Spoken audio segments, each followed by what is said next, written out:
जय श्री राधे। आचार्य चंद्रभूषण का सभी भक्तों को राम राम, राधे राधे। कार्तिक महात्म्य 11वां अध्याय। गजानन भूतगणादिसेवितं कपितजम्बो फलचारुभक्षणम् उमासुतं शोकविनाशकारकं नमामि विघ्नेश्वरपादपङ्कजम्। लम्बोदरं नमस्तुभ्यं सततमोदकप्रिय निर्विघ्नं कुरु मो देव सर्वकार्येषु सर्वदा। सर्वमङ्गलमाङ्गल्ये शिवे सर्वार्धसाधिके शरण्ये त्र्यम्बके गौरी नारायणी नमोऽस्तुते। सच्चिदानन्दरूपाय विश्वोत्पत्त्यादिहेतवे तापत्रय विनाशाय श्रीकृष्णाय वयं नमः। यं प्रव्रजन्तमनवेदमवेदकृत्यं द्वैपायनो विरहकातराजुहाव पुत्रेति तन्मयतया तरभूमिनेन्दुः तं सर्वभूतहृदयां मुनिमानतोऽस्मि। लम्बोदरं नमस्तुभ्यं सततमोदकप्रिय निर्विघ्नं कुरु मो देव सर्वकार्येषु सर्वदा। शरणागतदीनार्तपरित्राणपरायणे सर्वस्यार्तिहरे देवी नारायणी नमोऽस्तुते। विश्वेश्वरीं जगद्धात्रीं श्रीसारकारणीं इन्द्रां भगवतीं विष्णुमृतुलां तेजसा प्रभु। प्रथमं शैलपुत्री द्वितीयं ब्रह्मचारिणी तृतीयं चन्द्रघण्टेति कूष्माण्डे चतुर्थकं पञ्चमं स्कन्दमातेति कष्टमं कात्यायनी सप्तमं कालरात्रिति महागौरी चाष्टमम् नवम सिद्धात्री च नवदुर्गा प्रत्येकौ उक्तेनं तान्नामानि ब्रह्मणेस्तु महात्मनः। शरणागतिनार्थपरित्रायणपरायणे सर्वस्यार्तिहरे देवी नारायणी नमोऽस्तुते। ज्ञानामपि चेतांसि देवी भगवती सह बलाद कृष्णमोहाय माया प्रयच्छति। गुरु ब्रह्मा गुरुर्विष्णु गुरुर्देवो महेश्वर गुरु साक्षात् परम ब्रह्म तस्मै श्री गुरुभ्यो नमः। बोले सदगुरु महाराज की जय, कृष्ण बलदेव की जय, कार्तिक महात्म्य की जय, कार्तिक मास की जय। आज 10 नवंबर 2020 दिन मंगलवार, दशमी तिथि है और 11 तारीख को कार्तिक कृष्ण पक्ष की एकादशी है। तो जो एकादशी का व्रत करते हैं दशमी के दिन उनको चावल नहीं खाने चाहिए। लहसुन प्याज माँ की दाल मटर बैंगन आदि जो तामसिक पदार्थ हैं उनका भोजन नहीं करना चाहिए। और शाम दशमी को शुद्ध और सात्विक रह करके फिर अगले दिन एकादशी का व्रत करना चाहिए। कार्तिक महात्म्य एकादश अध्याय 11वां अध्याय। एक समय नारद जी श्री व्यास जी से कहने लगे कि व्यास जी गृहस्थ आश्रम सब आश्रमों में उत्तम क्यों माना जाता है। तब व्यास जी कहने लगे कि जो सब नदियां समुद्र में आश्रय पाती हैं और सब जो माता का आश्रय लेकर के पाकर ही जीवित रहते हैं, इस प्रकार के प्राणी भिक्षुक ब्रह्मचारी सन्यासी विद्यार्थी गुरु पूजक यात्री तथा जीविका रहित ये सब गृहस्थियों का ही आश्रय पाते हैं। फिर व्यास जी बोले, हे नारद, अब तुम अति पुण्य देने वाला एक पुरातन इतिहास सुनो। उत्तानपाद राजा का पुत्र उत्तम था जो बड़ा बलवान और मदिरा पीने वाला था। उसने बहुला नाम वाली स्त्री के साथ विवाह किया और राजा रानी दोनों ही अति प्रेम के साथ रहने लगे। एक समय राजा ने वैश्य का नृत्य देखते हुए मदिरा पान किया और रानी को भी मदिरा पान के लिए कहा, परंतु रानी ने उसका कहना नहीं माना। इस पर राजा ने क्रोधित होकर अपने अनुचरों को आज्ञा दी कि वह रानी को किसी निर्जन वन में छोड़ आए। तत्पश्चात राजा रानी के वियोग में दुखी तो हुआ, मगर उसने दूसरा विवाह नहीं किया और प्रजा के पुत्र के समान पालना करने लगा। एक दिन एक ब्राह्मण राजा के पास आकर कहने लगा कि हे राजन, कोई मेरी स्त्री का अपहरण करके ले गया, उसके वियोग में मैं अति दुखी हूँ, इसलिए तुम उसे ढूंढ कर लाओ। राजा कहने लगा कि महाराज, मैं नहीं जानता कि आपकी स्त्री कौन, किधर और कहाँ ले गया, अतः मैं आपकी स्त्री को कैसे ढूंढ कर ला सकता हूँ। ब्राह्मण कहने लगा, राजन, छठा भाग लेकर आप प्रजा के रक्षक हैं। मेरी स्त्री घर में सो रही थी, वहां से उसे कोई हर करके ले गया, तब आपका कर्तव्य है कि आप उसे कहीं से ढूंढ करके लाएं। राजा कहने लगा कि हे विप्रो, मैं तुम्हारी स्त्री को कभी देखा तक नहीं है, वह कैसे स्वभाव और कैसे रूप वाली है। तब ब्राह्मण बोला कि वह यद्यपि कठोर वचन बोलने वाले, कुरूपा, काले रंग की तथा कर्कश स्वभाव वाली है, परंतु मैं उसकी कोई निंदा नहीं करता, क्योंकि वह मेरी पत्नी अर्थात अर्धांगिनी है। तब राजा कहने लगा कि जब तुम्हारी स्त्री ऐसी कुरूपा और क्रूर स्वभाव वाली है, तो तुम उसे लेकर के क्या करोगे?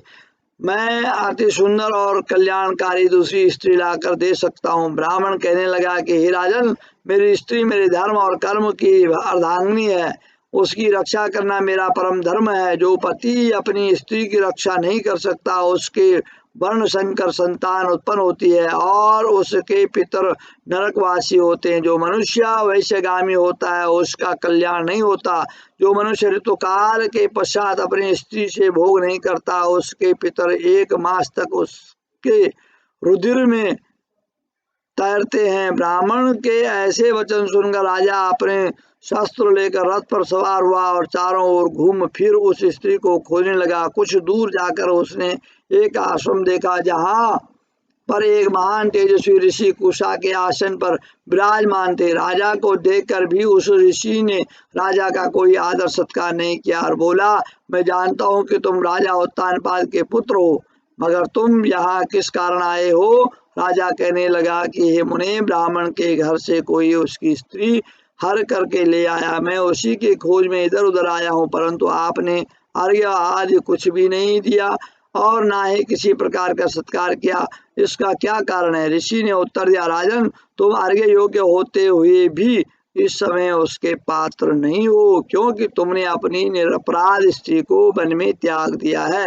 जहाँ स्त्री का यह धर्म है कि वह तन मन से अपने पति की सेवा करे तथा उसकी आज्ञा का पालन करे, वह पुरुष का भी धर्म है कि वह अपने स्त्री का यथोचित सम्मान करे। जिस घर में स्त्रियों का मान होता है, वहाँ पर देवताओं का वास होता है। जहाँ स्त्रियों का अनादर होता है, वहाँ कभी सुख शांति नहीं रहती। इतना सुन राजा लज्जा युक्त हो पूछने लगा कि भगवान, आप भूत भविष्य और वर्तमान तीनों काल को जानने वाले लगते हैं, इसलिए कृपा करके बताइए कि ब्राह्मण की स्त्री को कौन और कहाँ हर ले गया। ऋषि वो कहने लगे कि राजन,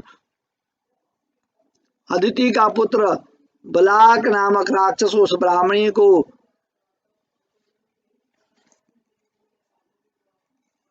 उत्तलावर्त वन में हर करके ले गया। सो जाओ और उसको ढूंढकर ब्राह्मण का संयोग करो।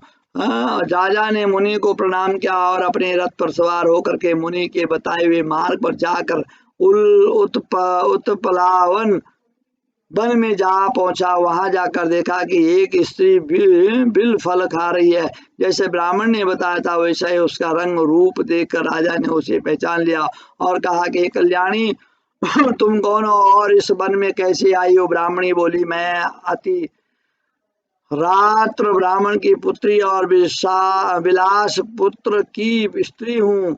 मैं अपने घर में अकेली सो रही थी कि बलाक नामक वाला राक्षस मुझको हर करके यहाँ ले आया। यहाँ लाने के बाद न तो उसने किसी प्रकार का कोई कष्ट दिया, न मेरा सतीत्व नष्ट करने की चेष्टा की। इतना होने पर भी मैं यहाँ अत्यंत दुखी हूँ। राजा ने कहा कि ब्राह्मणी, वह राक्षस कहाँ गया?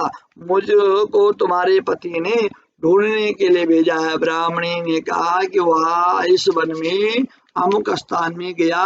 तब राजा ने ब्राह्मणी के बताए हुए स्थान पर जाकर राक्षस को देखा।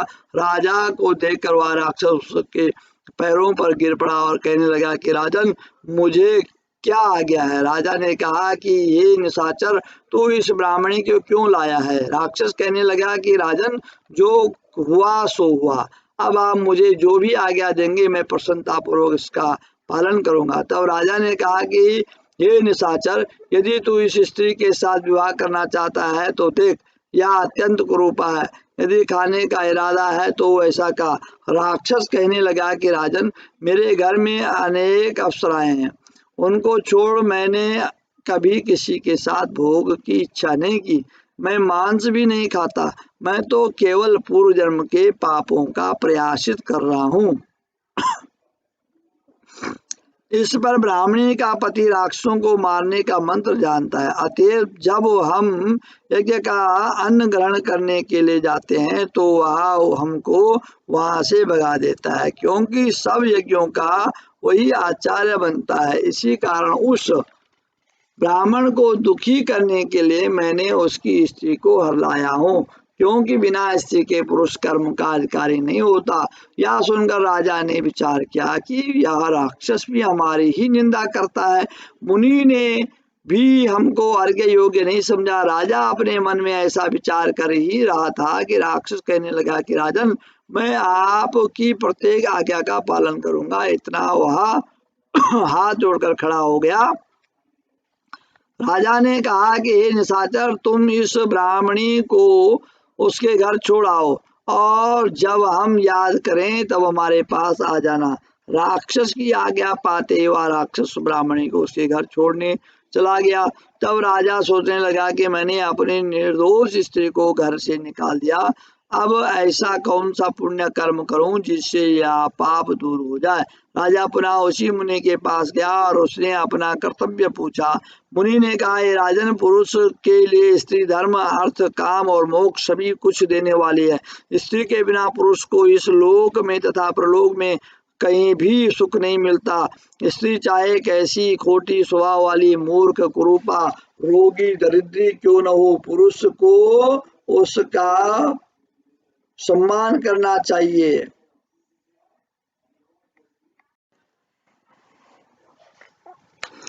सम्मान करना चाहिए। राजा कहने लगा कि हे मुने, मैंने अपनी निर्दोष एवं पतिव्रता स्त्री को बिना अपराध त्याग दिया, अब मैं क्या करूं? तब मुनि ने कहा कि हे राजन, तुम्हारी स्त्री को सतापात नाम के नाग ने वन में घूमते हुए देखा तो वह उसको पाताल लोक में ले गया। उस नाग की नंदा नाम वाली एक कन्या है, उसने अपने घर में उसको छिपा रखा है। वह यह सुन राजा वहां से अपने घर आया और ब्राह्मण को स्त्री सहित अपने घर में देखकर बहुत प्रसन्न हुआ। तत्पश्चात राजा ने बलाक नामक राक्षस को याद किया तो वह तुरंत ही राजा के पास आकर उपस्थित हो गया। बलाक को देख राजा ने उसे पाताल लोक में अपनी स्त्री को लेने का आदेश दिया। उसके बाद वह राक्षस पाताल लोक गया, वहां से राजा की स्त्री को ला करके उसको सौंप दिया। तत्पश्चात राजा रानी बड़े प्रेम से रहने लगे। नारद जी कहते हैं कि हे राजा पृथु, हमने तुमको गृहस्थ आश्रम महात्म्य अति विस्तार से सुनाया, अब और क्या सुनने की इच्छा है सो कहो। तो गृहस्थ आश्रम सबसे बड़ा आश्रम है। गृहस्थ आश्रम, गृहस्थ का जो जीवन है वो बड़ा ही अच्छा है। महात्म्य में आपने सुना है कि ऋषि मुनि विद्यार्थी जो काम धंधा नहीं करते, कीट पतंग, वो सब आश्रित हैं गृहस्थियों पर। इसलिए अपना जो आश्रम है, गृहस्थ आश्रम, उसका सदुपयोग करो जो जीवन मिला है उसका सदुपयोग करना चाहिए। दान धर्म परोपकाराय पुण्याय पापाय परिपीडनम। परोपकार करना चाहिए, धर्म करना चाहिए, दान करना चाहिए और व्रत तीर्थ। कार्तिक मातम सबसे उत्तम है। कार्तिक मास में घर में बैठ करके भगवान का भजन कर सकते हैं। प्रातः काल उठ करके गंगा जल में डाल करके स्नान करें, भगवान का नाम लें, भगवान का जप करें, तुलसी माता की सेवा करें, गौ माता की सेवा करें, घर में माता पिता वृद्ध हैं उनकी सेवा करें, सबसे बड़ा धर्म है। और इसी प्रकार से आगे कथा चलती रहेगी, आप लोग सुनते रहें। और जिसने ये YouTube चैनल सब्सक्राइब नहीं किया अवश्य करें। उसके करने से क्या होता है, लाल सा बटन दबाने से जो भी हम वीडियो YouTube में डालेंगे वो आपके पास अपने आप ही पहुंच जाएगी। इसलिए उस लाल सा जो बटन है उसको दबाइए, सब्सक्राइब करें, लाइक करें, शेयर करें। आप लोगों का बहुत बहुत धन्यवाद। इसी प्रकार से आप कथा सुनते रहें, हम सुनाते रहेंगे। जय श्री राधे राधे। श्री कृष्ण गोविंद हरे मुरारे, हे नाथ नारायण वासुदेव।